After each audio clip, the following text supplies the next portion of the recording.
नमस्कार विद्यार्थी मित्रांनो, तर आजच्या लेक्चरमध्ये आपण क्रमवार समसंख्यांचा जो लसावी दिला जातो आणि त्याच्यावरून संख्या कशा काढायच्या ते आपण पाहणार आहोत. तर प्रश्न असा समोर आहे, क्रमवार समसंख्यांचा लसावी 364 आहे, तर त्या दोन संख्या शोधा. तर मुलांनो काय करायचंय, जो आपल्याला लसावी दिलेला आहे तो अगोदर आपल्याला लिहून घ्यायचा आहे. लसावी आहे 364. तर प्रथमतः मुलांनो काय करणार, आपण या लसावीची दुप्पट करून घेणार. 364 गुणिले त्याला 2 करायचंय.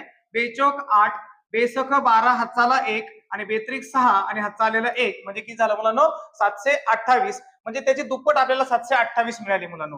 तर मग नंतर काय करायचं, हिची दुप्पट आपण केलेली आहे, तिच्यामध्ये 1 आपल्याला मिळवायचा आहे. म्हणजे 728 अधिक 1 ते झालं 729. तर मुलांनो ही जी आपण 1 मिळवल्यानंतर बेरीज आलेली आहे, ही संख्या पूर्ण वर्ग संख्या असते.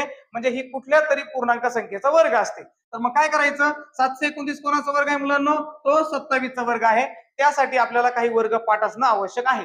तर मग 27चा वर्ग 729 आहे. तर मग काय करायचं, 27च्या अगोदरची एक समसंख्या घ्यायची आणि 27च्या नंतरची एक समसंख्या घ्यायची आहे. तर मग 27च्या अगोदरची क्रमवार 26 आहे आणि 27च्या नंतरची क्रमवार 28 ही समसंख्या आहे. म्हणजे तुम्हाला त्याच्या दोन संख्या शोधायच्या होत्या, त्या 26 व 28 आहेत. तर अशा प्रकारे ट्रिक वापरून आपल्याला या क्रमवार समसंख्यांचा लसावी दिला असता त्यावरून संख्या शोधायच्या आहेत.